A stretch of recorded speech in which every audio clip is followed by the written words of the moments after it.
माँ जी, वो लोग इंतजार कर रहे हैं। आपके बेटे का गुस्सा तो बढ़ रहा होगा। तेजल, अरे और कितना टाइम लगाओगी तुम? कोई काम ठीक से नहीं होता है तुमसे। देखिए ना माँ जी, मेरे तो हाथ पांव फूल रहे हैं। तुम घबराओ मत, मैं हूं ना।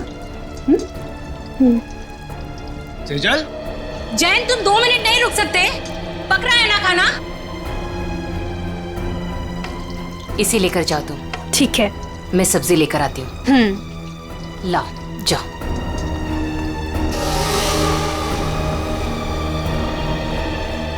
थैंक गॉड, आज खाना तो ठीक वक्त पर आ गया।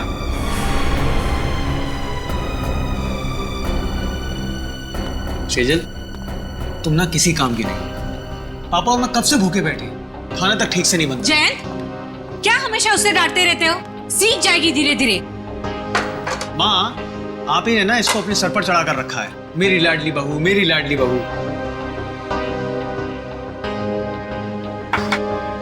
घबराओ मत, मैं हूं ना।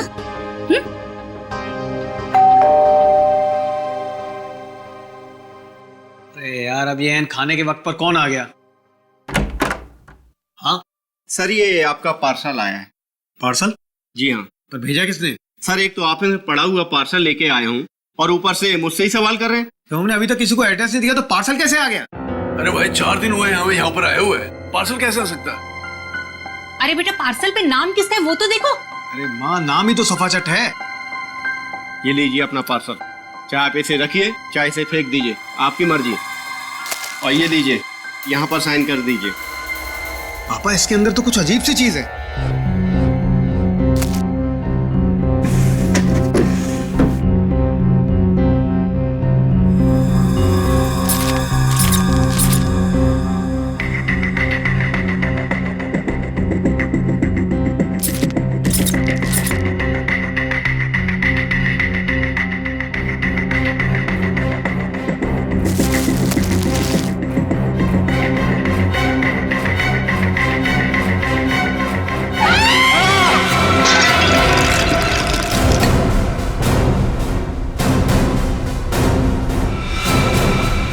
ये किसने भेजा है हमारे घर ऐसा?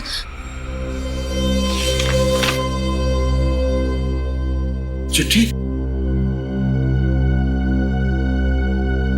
आपको ये चिट्ठी इसलिए लिख रही हूं कि आपको बता सकूं कि आप कितने बड़े जल्लाद हैं।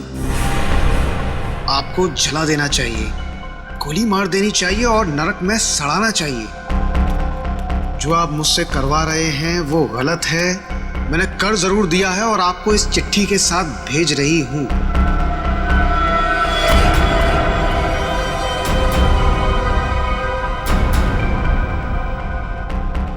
लेकिन अब बस, अब मैं आपके लिए ये घोर पाप नहीं करूंगी। मैं कुछ नहीं करूंगी। अब उसे मारना है या नहीं आप देखो। मैं अपने गांव बरोलपुर वापस जा रही हूं और आपको कभी नहीं मिलूंगी। आप बहुत ही घटिया आदमी हो और मैं अब नहीं डरती आपसे। आपकी गायत्री।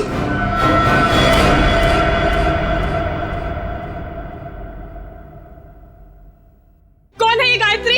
हाँ? देखो सेजल, मेरे ऊपर ये कोई गलत इल्जाम है। मैं नहीं जानता ये गायत्री कौन है। मेरे होते हुए कौन तुम्हारी गायत्री? और ये तोहफा दिया है तुम्हारी गायत्री ने तुम्हें? हाँ?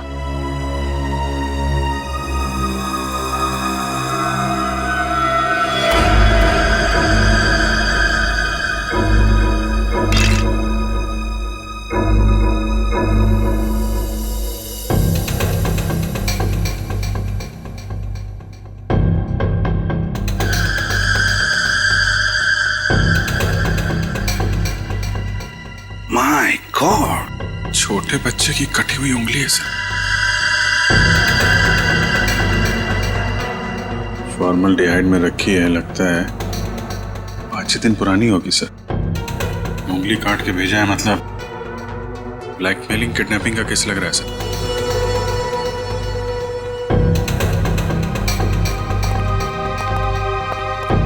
क्या आपके घर में, आपके परिवार में कोई छोटा बच्चा है? नहीं सर, हमारे यहाँ तो कोई बच्चा नहीं और ना ही ये पार्सल हमारा हो सकता है। लेकिन आया तो तुम्हारे घर पर ही ना। अगर इसी एड्रेस पर आया तो और किसी जगह कैसे हो सकता है? हाँ? चिट्ठी कहाँ है वो? सब जिसके लिए लिखी गई थी उसके पास ही होगी। अरे यार, क्यों मुझे मरवाने पर तुले हुई हो? सर, चिट्ठी।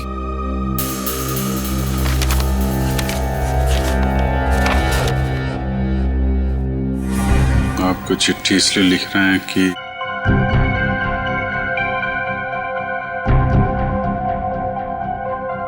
बहुत ठीक घटिया आदमी हो, और मैं नहीं डरती आपसे। आपकी गायत्री। सर, हमें नहीं पता ये चिट्ठी में ये लड़की क्या बात कर रही है, और हम गायत्री को नहीं जानते। सर, जिसे ये पार्सल मिलने वाला था उसका नाम तो लिखा था, मगर अब इसे पढ़ पाना बड़ा मुश्किल है।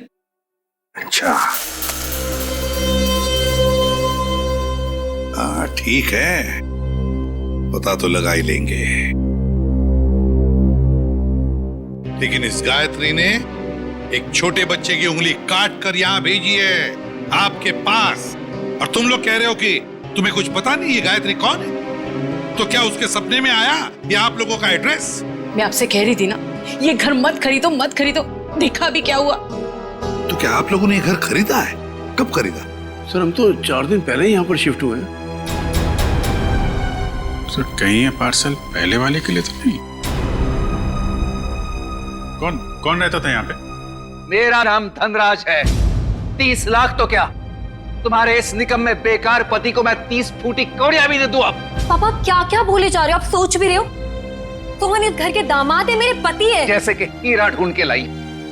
एक तो मेरी मर्जी के बगैर शादी की, ऊपर से ये घर जवाई लाके बिठा दिया यहाँ पर। बस पापा,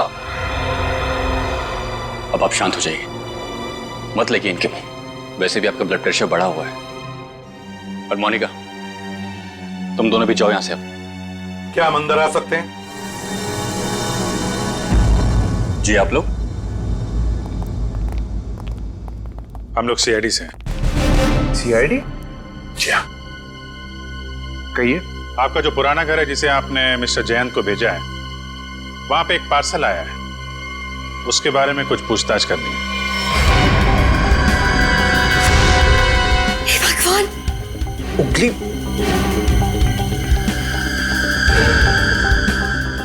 ये तो किसी बच्चे की उंगली है। जी हाँ, और इसके साथ साथ एक चिट्ठी भी है। किसी गायत्री ने लिखी है चिट्ठी।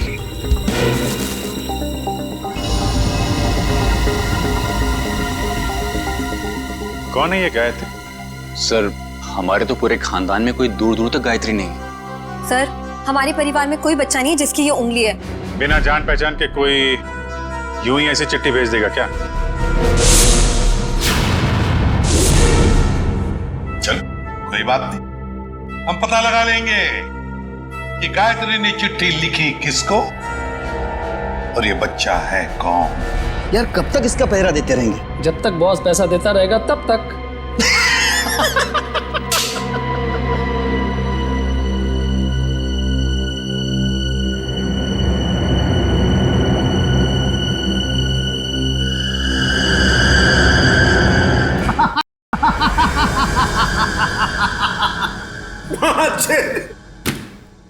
कटी हुई उंगली देखकर सदमा लगा इसे।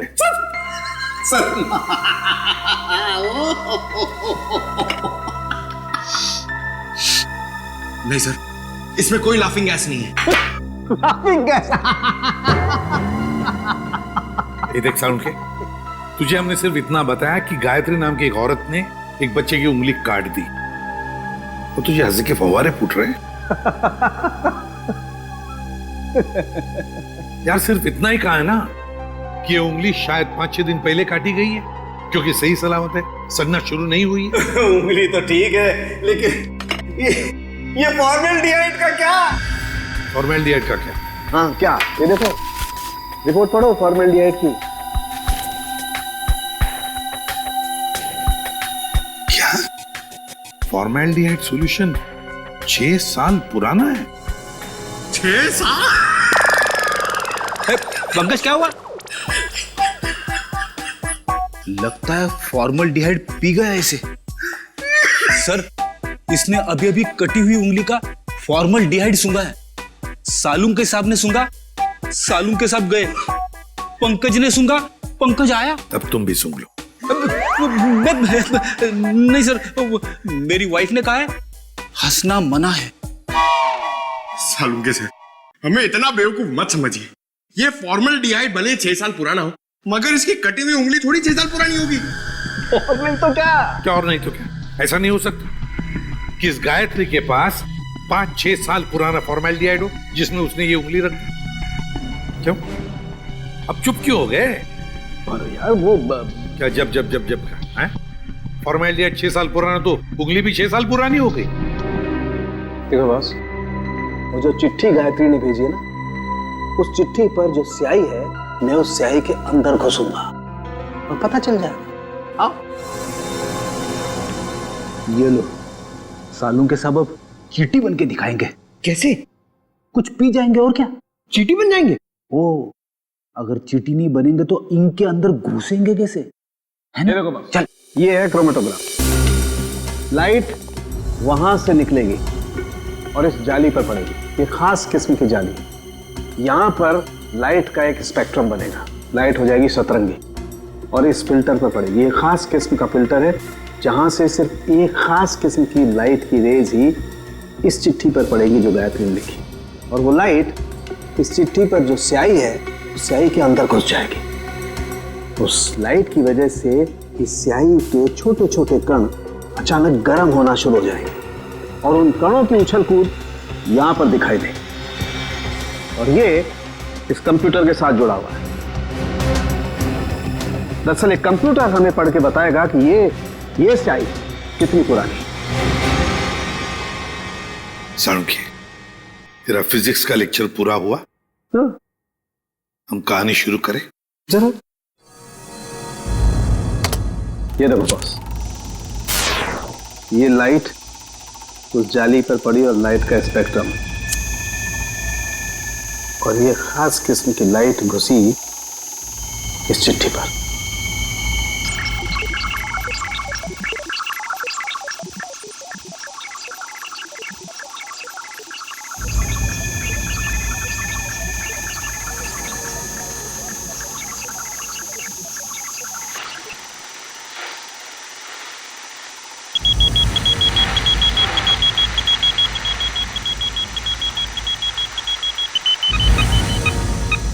साल बस गायत्री ने चिट्ठी 6 साल पहले भेजी। गायत्री ने चिट्ठी लिखी 6 साल पहले और चिट्ठी पहुंची अब 6 साल बाद। सर, 6 साल पहले कटी हुई उंगली आज भी नहीं। सर, न जाने इन 6 सालों में इस बच्चे के साथ क्या क्या हुआ होगा। हाँ, 12-13 साल का तो हुआ होगा बच्चा। सर, इस गायत्री को हम ढूंढ निकालेंगे। गायत्री को भी और उस बच्चे को भी। बरूरपुर जाने का इंतजाम करो।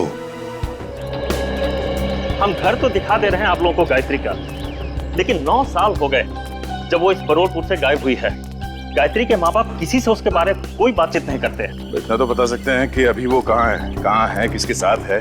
मुश्किल है साहब, पति पत्नी दोनों पूरे गांव से कटे रहते हैं, किसी से कोई बातचीत नहीं।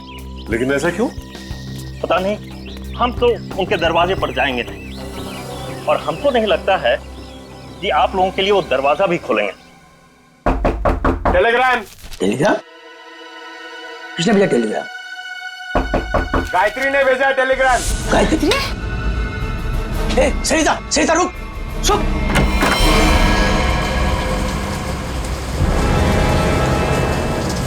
कौन है भैया आप लोग? हम लोग सीआईडी से। सीआईडी से? और आपकी बेटी गायत्री को ढूंढते ढूंढते मुंबई से यहाँ आए। मुंबई से? पर गायत्री तो मुंबई में ही है, वो आपको वहां नहीं मिली? उसके इस चिट्ठी के हिसाब से तो 6 साल पहले आपकी बेटी गायत्री को यहाँ बुरलपुर में 6 साल पहले आना चाहिए था। जब लेटर लिखा था तो आई क्यों नहीं अभी तक?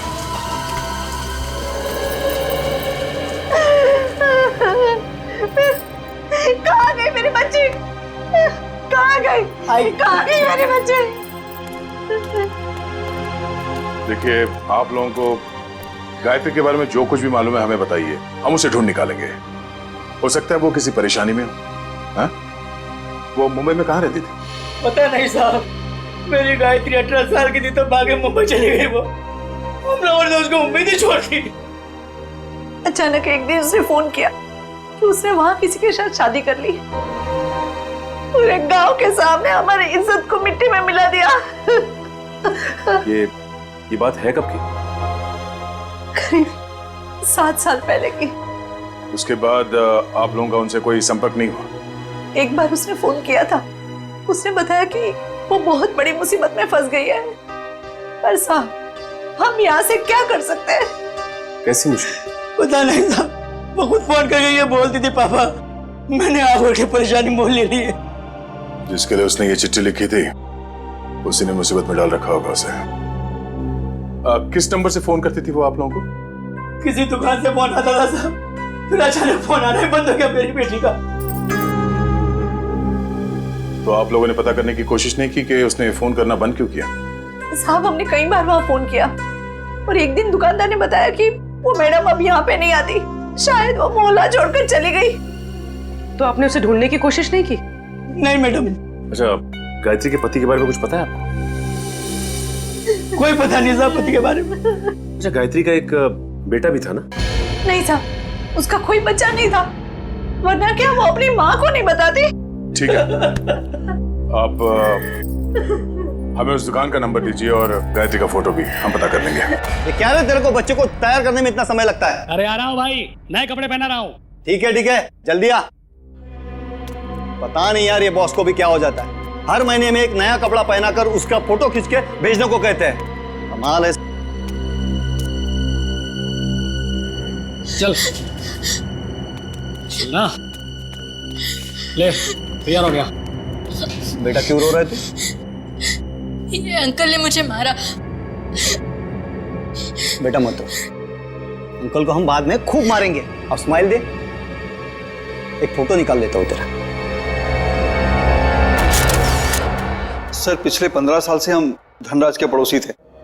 सर, हम उसकी रग रग को जानते हैं। सर, उसने जरूर कुछ गड़बड़ किया होगा, तभी तो अपना घर वो कोड़ियों के भाव बेचकर भाग गया। तो ये कुमार जी मोहल्ले में पूरी बात बताते समय घबरा रहे थे तो इनको यहाँ ले आए। सर, हम मोहल्ले में उनके बारे में कुछ बोल नहीं सकते थे क्योंकि बड़े खतरनाक लोग हैं सर, वो हम सबकी जान भी ले सकते थे। हाँ सर, उसका बदमाश दामाद सोहन और वो खुद बुढ़ा धनराज, अगर वो डस भी ले ना सर तो कोई पानी ना मांगे। अच्छा, ऐसा क्या किया उन्होंने आपके परिवार के साथ? सर, उनको समझना बहुत मुश्किल है, बहुत घटिया लोग हैं सर, एक नंबर के क्रिमिनल है सर। मेरी बेटी की हालत देखिए ना सर, धनराज के बेटे ने इसकी जिंदगी खराब कर दी। रणवीर ने? नहीं सर, हम रणवीर की बात नहीं कर रहे हैं, उसका छोटा बेटा अमन की बात कर रहे हैं सर। एक मिनट। उनके घर में हमने एक ही बेटा देखा, रणवीर, लेकिन धनराज का दूसरा बेटा अमन है, ये तो हमें किसी ने नहीं बताया। सर, उन्होंने भी आपको सच नहीं बताया, भगोड़ा है अमन। सर, उससे मेरी शादी होने वाली थी और सगाई के दिन ही वो मुझे छोड़कर भाग गया, पता नहीं कहाँ चला गया था। ये धनराज और उसका परिवार तो काफी शातिर निकला सर। गायत्री का फोटो दिखाओ इन्हें। सर, इसे कभी देखा उनके परिवार में? ये गायत्री? नहीं, कभी नहीं देखा। अच्छा, कोई बच्चा भी था उनके परिवार में? नहीं सर, कभी कोई बच्चा नहीं देखा। अभिजीत, ये अमन वाली बात मुझे गड़बड़ लगती है। क्या उस अमन के बारे में और कुछ बता सकती हो तुम? हाँ सर, अमन और उसके पापा की बिल्कुल नहीं बनती थी, इसलिए वो एक गोरेगांव के रेस्टोरेंट में काम करता था, फिर पता नहीं अचानक कहाँ गायब हो गया। अभिजीत, तो गोरेगांव में जाकर पता लगाओ किस होटल में ये अमन काम करता था। ये तो बहन जी हैं। बहन जी? हाँ साहब, सीधी सादी सी थी, हमेशा दुखी दुखी रहती थी, तो मैं इन्हें बहन जी कहता था। करीब 5-6 साल हुए हैं, अब मेरी दुकान पे नहीं आती हैं। आप बता सकते हैं कि वो इतना दुखी क्यों रहते थे? मैडम मुझे नहीं मालूम, ये तो उनके पति ही बता सकते हैं। आप उनके पति को जानते थे? नहीं साहब, उनके पति को तो कभी देखा नहीं, लेकिन अक्सर हर दूसरे दिन बहन जी मेरी दुकान पर अकेली ही आती थी। यहाँ से अपने गांव फोन करती थी, अपनी जरूरत का सामान लेती थी और चली जाती थी। उसके साथ कोई बच्चा भी आता था 5-6 साल का? नहीं साहब, मैंने कभी कोई बच्चा नहीं देखा इनके साथ। अच्छा, ये बहन जी रहती कहाँ पर थी? साहब अगर मुझे इनके घर का पता मालूम होता तो मैं अपने उधार के 2500 रुपए वसूल नहीं कर लेता इनसे। सर, अगर ये गायत्री हर दूसरे दिन यहाँ फोन करने आती थी तो इसका मतलब तो यही है ना कि कहीं आसपास ही रहती होगी। इतनी वाहियात फिल्म थी ना कि मैं तो पूरी पिक्चर में ही सोता रहा। अरे क्या बात कर रहे? तो और क्या, इतनी बकवास भी? अरे एकदम बकवास। अरे भाई साहब सुनो, आप करना जरा ये फोटो देखिए। आप लोग इस औरत को पहचानते हैं? भाई साहब आप किसी और से जाके पूछ लीजिए ना, आप देख नहीं रहे हम लोग बातचीत कर रहे हैं। अरे भाई साहब 1 मिनट फोटो देख लोगे तो क्या जाएगा आपका? क्यों भाई, जबरदस्ती है बताना। अब जबरदस्ती समझो या फिर मजबूरी, जरा ये फोटो देख के पहचानिए। हम लोग सीआईडी से। जी हाँ, सीआईडी से। अब देखिए और बताइए। ये औरत, ये तो वही है ना सर, इसकी वजह से मेरे को बहुत मार पड़ी है सर। मैं इसके बारे में आपको कुछ भी नहीं बता सकता। मैं तो जा रहा हूँ भाई, मैं जा रहा हूँ। अरे सुनो भाई साहब। अरे नहीं भाई, अरे रुको। अरे नहीं गायत्री को आप लोग ढूंढ रहे हैं। मगर इसमें हंसने वाली कौन सी बात है? अरे मैडम, गायत्री के बारे में हर आदमी कुछ ना कुछ नई बात बताएगा आपको। मतलब? अरे साहब उसको समझना बहुत मुश्किल था। गुंडे उसकी देखभाल करते थे, और तो और साहब उसको कोई आंख उठाकर नहीं देख सकता था, ना ही उससे बात कर सकता था। वो रहती कहाँ थी? अभी तो कोई उसके घर में नहीं रहता, पिछले 6 साल से खाली पड़ा है। पता नहीं वो लोग कहाँ चले गए। कोई नहीं, हम देख लेंगे। ये बताओ कि उसका घर कहाँ है? वो रहा गायत्री का घर।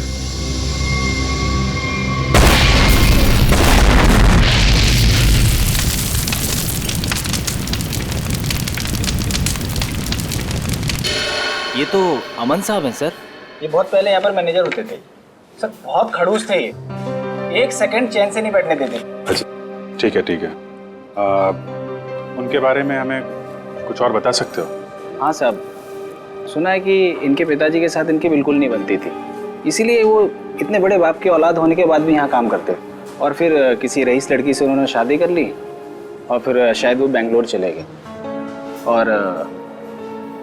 और क्या सर, करीब 6 साल पहले एक कार एक्सीडेंट में वो, उनकी पत्नी और उनका बेटा मारे गए। तीनों मार गए? सर सुना तो ऐसा ही था। उनकी पत्नी का नाम गायत्री था क्या? नहीं सर, गायत्री तो नहीं था, नाम तो कुछ और था सर। पहले याद था पर अब याद नहीं आ रहा। मैं तुमने बताया उनका बेटा भी था? हाँ सर, करीब 5-6 साल का था जब वो एक्सीडेंट हुआ था। Thank you very much. वो उंगली 5-6 साल पहले की कटी हुई है, किसी 5-6 साल के बच्चे की है, और अमन के बेटे का एक्सीडेंट भी 5-6 साल पहले हुआ था, और वो चिट्ठी भी 5-6 साल पहले लिखी है। तो ये बच्चा तो पोता निकला धनराज का। कहीं ऐसा तो नहीं कि ये बच्चा भी जिंदा हो? मुझे भी ऐसे ही लग रहा है। जरा बेंगलोर फोन करो और पुलिस स्टेशन से एक्सीडेंट के सारे रिकॉर्ड मंगवा लो। इस गायत्री का कुछ ना कुछ लेना देना है धनराज परिवार से। पर ये धनराज सारी बातें हमसे छिपा क्यों रहा है?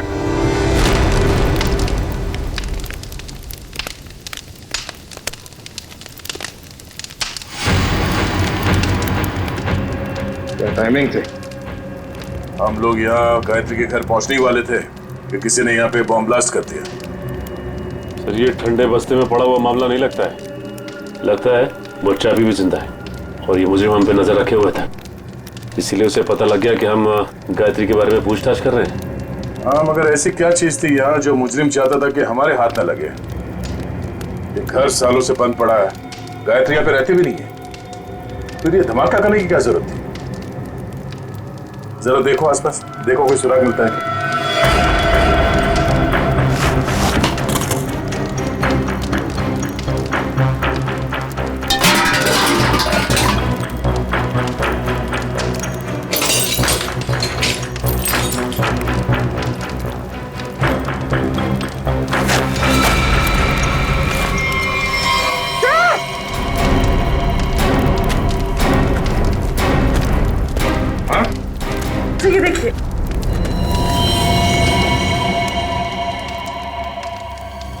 किसी की हड्डियां हैं, सीमेंट और ईंट के टुकड़े पे चिपकी हुई है।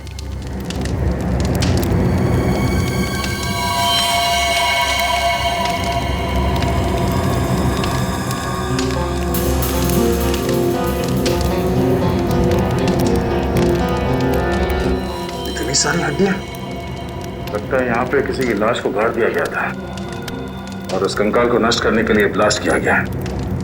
तो मतलब मुझे नहीं चाहता था कि कंकाल हमारे हाथ लगे। एक काम करो, ये जितनी भी हड्डियां सब उठा लो और लाश की खोपड़ी भी ढूंढो, यहीं कहीं होनी चाहिए आसपास।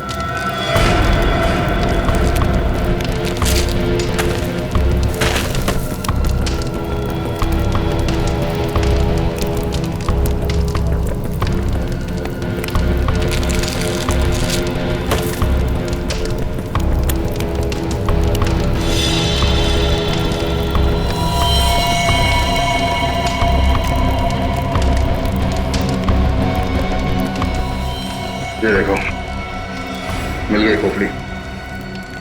मतलब सर किसी की लाश को यहाँ पे गाड़ा गया था? और ये है कौन? इसके साथ ऐसा क्या हुआ था कि इसके गाड़ने के बाद भी इसके लाश को जला के नष्ट करने की कोशिश की गई है?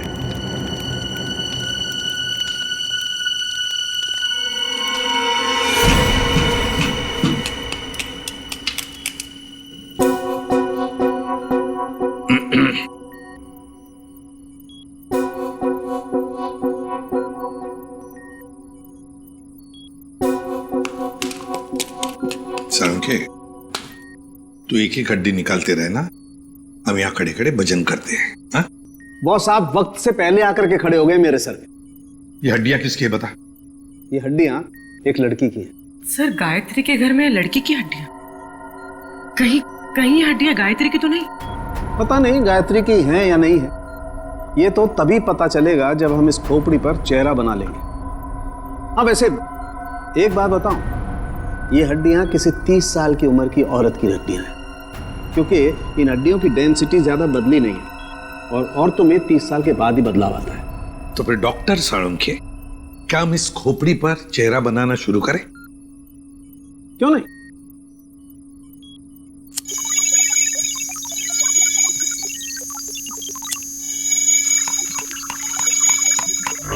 वैसे एक बात बताओ, जिस किसी ने भी गायत्री के घर में ब्लास्ट किया है उससे बड़ा गधा संसार में कोई और होगा नहीं। वो क्यों? सिंपल सी बात है, अगर वो ब्लास्ट नहीं करता तो ये खोपड़ी बाहर नहीं आती, और अगर ये खोपड़ी बाहर नहीं आती बॉस, तो हम इस खोपड़ी पर चर्चा नहीं कर रहे होते।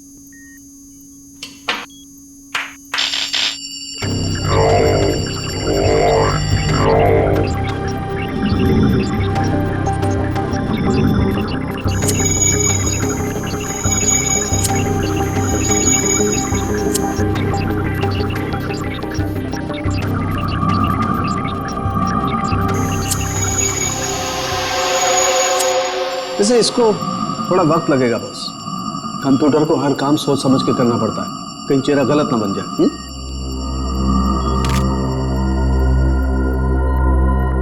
माय गॉड, ये क्या है? ये देखो बॉस, ये तो सोना है, गोल्ड।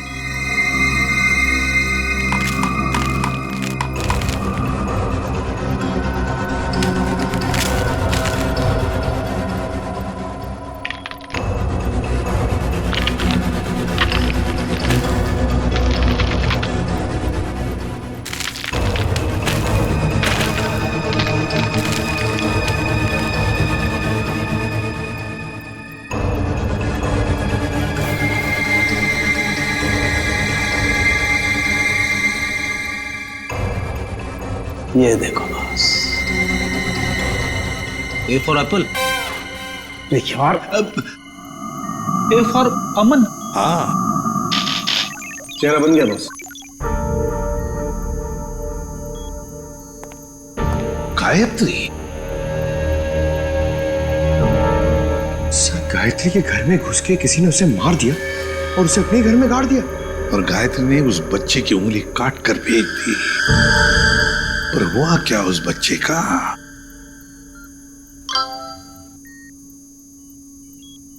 सर, बैंगलोर पुलिस ने एक मेल भेजा है। लिखा है कि 6 साल पहले अमन अपनी वाइफ के साथ कहीं जा रहा था। कार पहाड़ से नीचे गिर गई और कार में आग लग गई। हाँ, मगर इस फोटो में बच्चा भी है।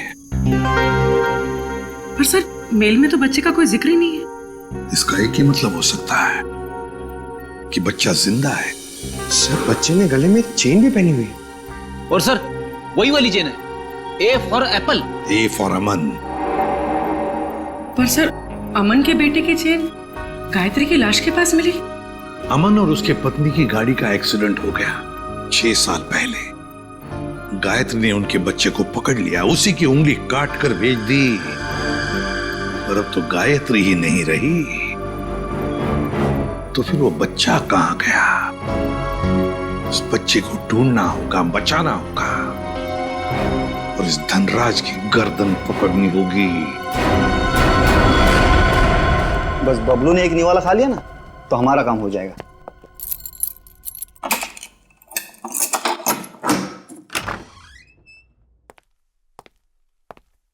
बबलू बेटा, ले बेटा खाना खा ले। ये मेरे लिए? हाँ मुन्ना, तेरे लिए ही है, ले खा ले।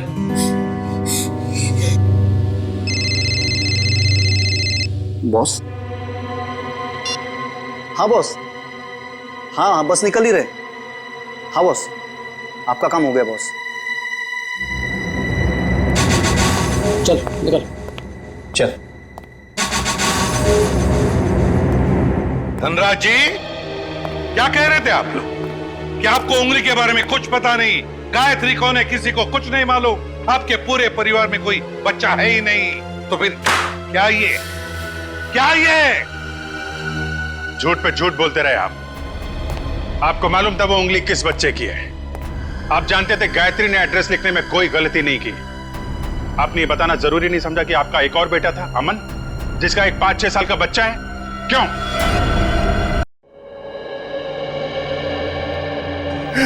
सर, जब मैंने उंगली देखी थी तो मुझे लगा था कि वो शायद पोते की हो सकती है। सर बचा लीजिए उसे, सर बचा लीजिए, सर प्लीज बचा लीजिए उसे। वो किसी की कैद में है पिछले 6 साल से। उसने कहा है कि जब तक मैं उसे पैसे देते रहूं तब तक वो उसे जिंदा रखेगा। सर, उसने मुझे धमकी दी है कि अगर मैं किसी को बताऊं तो मेरे बबलू को मार देगा। पापा, अमन का बेटा जिंदा है और आपने हमें भी नहीं बताया। मैं नाराज था अमन से। उसने भी मेरे मर्जी के खिलाफ शादी की थी, पर 5 साल के बाद उसका मुझे फोन आया और उसने माफी मांगी, तो मैं किसी को बिना बताए बेंगलोर चला गया। मेरे पोते बबलू को गले लगाया, उनको घर वापस आने को कहकर मैं वापस आ गई। मुझे क्या पता था कि वहां से आते आते उनका एक्सीडेंट हो जाएगा। लेकिन बबलू उस एक्सीडेंट में बच गया, है ना? मुझे लगा था कि उन दोनों के साथ बबलू भी नहीं रहा, पर एक दिन किसी आदमी का मुझे फोन आया। उसने बबलू की आवाज मुझे फोन पर सुनवाई और कहा कि जब तक मैं उसे 10 लाख रुपया महीना देता रहूंगा तब तक बबलू जिंदा रहेगा। आपको ये कैसे लगता था कि उन्होंने बबलू को जिंदा रखा होगा? सर, वो हर महीने मुझे बबलू के फोटोग्राफ्स भेजता रहा सर। 1 मिनट, ये लीजिए सर।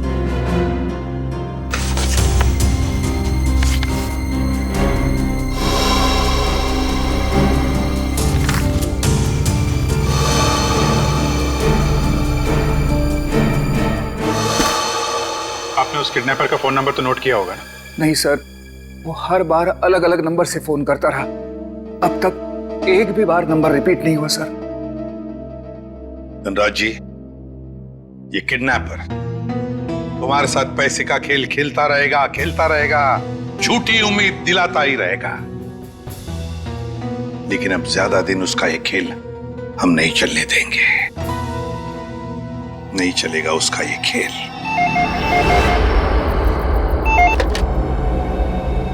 हेलो धनराज जी, मैं सोच रहा हूँ कि आपका पोता मैं लौटा दूं। ओह, तुम हो? भगवान तुम्हारा भला करे। प्लीज मेरे पोते को लौटा दो। हम भगवान के भरोसे पे नहीं रहते। तुम हमारा भला करोगे और हम तुम्हारा। हाँ हाँ, मैं हमेशा की तरह पैसे लेके आऊंगा। बोलो कहाँ आना है? अभी आता हूँ।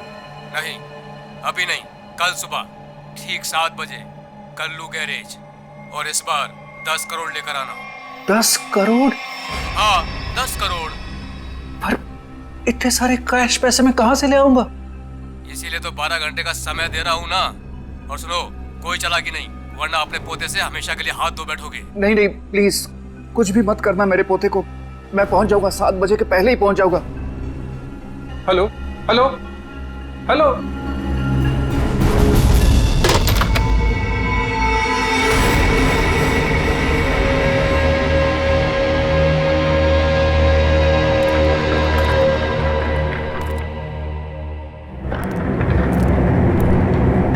कल्लू गैरेज ही तो बोला था। यहाँ तो कोई नहीं है। हेलो हेलो, कोई है? पापा। रणवीर, रणवीर तुम यहाँ क्यों आए? पापा, मैं आपको किडनैपर से अकेले मिलने कैसे आने देता? रणवीर, तुम्हें पता है उसने कहा था कि मैं अकेला ही यहाँ हूँ। अगर उसने तुम्हें देख लिया तो वो बबलू को कुछ भी कर सकता है। रणवीर जाओ, भागो, तुम भागो।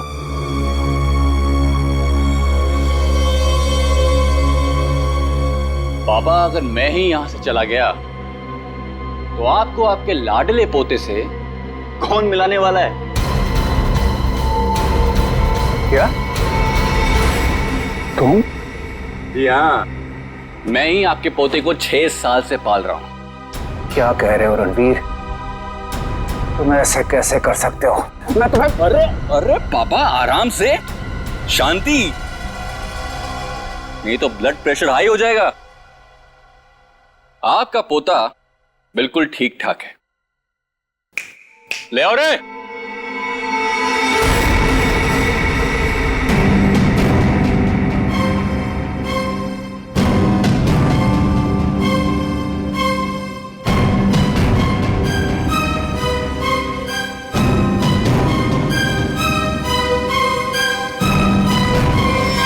बबलू, दादाजी,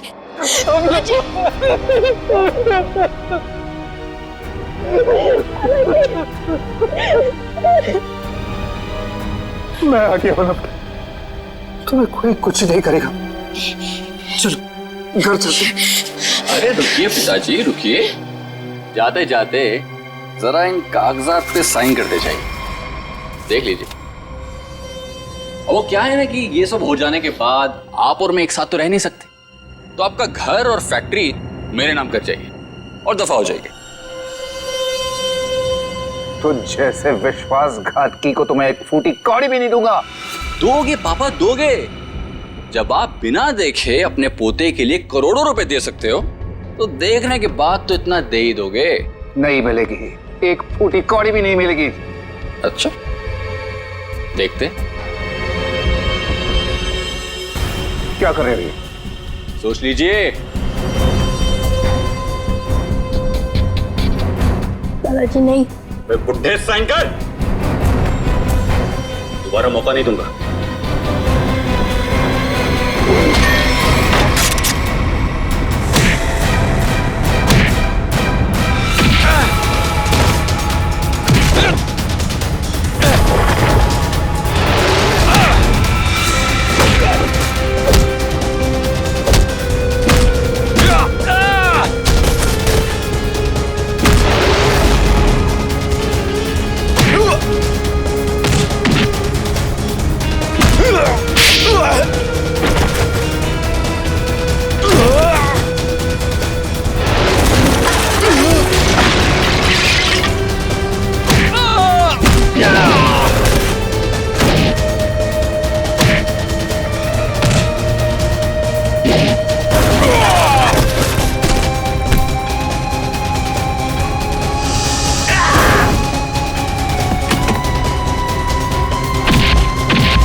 सोने का अंडा देने वाली मुर्गी का पेट काटने चले थे तुम।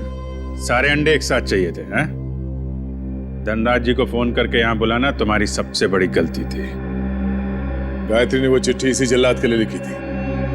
इसने शादी की थी उससे। अब बता, क्यों किया तूने ये सब? कोई औलाद नहीं थी इनकी, तभी इन्होंने मुझे गोद लिया था। लेकिन फिर अमन के हो जाने के बाद मैं इन पर बोझ बन के रह गया था। रणवीर, मैंने तुम्हें कभी अमन से कम नहीं समझा बेटे। झूठ बोल रहे हो तुम। अमन ने इनकी मर्जी के बगैर शादी की थी और वो घर छोड़ के चला गया। तो मुझे लगा शायद अब मुझे मेरा हक मिल जाएगा, लेकिन नहीं, सुलह करके आ गया उसके साथ। इसलिए तुमने अमन को एक्सीडेंट में मरवा दिया? हाँ, लेकिन उस एक्सीडेंट में अमन का बेटा अंकित बच गया था। लेकिन मैंने सोचा कोई बात नहीं, इसी बच्चे के जरिए मैं इस पैसे के पुजारी से पैसा निकलवाता रहूंगा और एक दिन इनको कंगाल बना दूंगा। गायत्री तो तुम्हारी पत्नी थी, उसको क्यों मारा? सर, मुझे लगा वो अंकित को मेरे हिसाब से संभाल लेगी, लेकिन नहीं, उसे उस पर दया आने लगी। मेरे इतने दबाव देने के बाद ही उसने इसकी एक उंगली काटी थी और उसके बाद वो मुझे धमकाने लगी। कहती है कि अंकित को जल्दी से घर छोड़ दो वरना मेरा भांडा फोड़ देगी, मेरा, अपने पति का। इसलिए तुमने उसे भी मार के वहां घर में गाड़ दिया? हाँ, क्योंकि मैं नहीं चाहता कि मेरी तरफ आराम से आने वाले पैसों के बीच में कोई भी रुकावट बन जाए। रुकावट तो आनी ही थी रणवीर। जुर्म के रास्ते में रुकावट डालने और मुजरिम को उसके अंजाम तक पहुंचाने के लिए सीआईडी बनी है। 3-3 खून करने और बच्चे की किडनैपिंग के जुर्म में जेल की सलाखों के पीछे सड़ना होगा जब तक फांसी का ऑर्डर नहीं आता।